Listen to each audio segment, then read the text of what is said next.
ভাই এই নেন 30 টাকা, আমাকে 1 কেজি ঢাড়স দেন। আচ্ছা নেন, এই 1 কেজি ঢেঁড়স নেন আপনি। আচ্ছা 30 টাকা কেজি, বুঝছেন?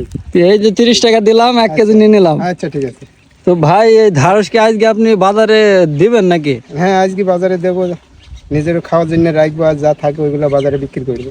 আচ্ছা আচ্ছা, তো কটটুকু উঠলো আপনার, আমাকে 1 কেজি বাদ দিন। আমার ধরেন গাছ তো ছোট, বেশি নেই, হয়তো 2-5 কেজি হবে। 2-5 কেজি? হ্যাঁ গাছ ছোট তো, বেশি ধরেনি। তো আপনার এই এখন বাজার যা 30 টাকা করে তাহলে 30 টাকায় চলছে। তো পাইকারি দেবেন না বসি না বিক্রি আমি করবেন? বসে বেশি না, আমি পাইকারি বেশি। পাইকারি? হ্যাঁ বসে আমি বেশি। তাহলে আর কতক্ষণ থাকবেন ভাই? আর এই তো হয়তো 2-5 মিনিট থাকবো। 2-5 মিনিট থেকে চল যাবো, আজ যা হয় চল যাবো। শুক্রবার নামাজ পড়তে হবে। তো আপনার এই গ্রামের হাটে তো না বাইরেও কোনো? না গ্রামের হাটে। গ্রামের হাটে? গ্রামের হাটে। ও আচ্ছা আচ্ছা। আচ্ছা। তো জমিটা কতটুকু ভাই আপনার? জমিটা হয়েছে আপনার 5-6 কাঠা হবে। 5-6 কাঠা? তো ভাই তাহলে থাকেন, আমি ঢাড়স নিয়ে চলে গেলাম। হ্যাঁ আচ্ছা ঠিক আছে। আচ্ছা আচ্ছা আচ্ছা থাকেন তাহলে। হ্যাঁ আচ্ছা আচ্ছা।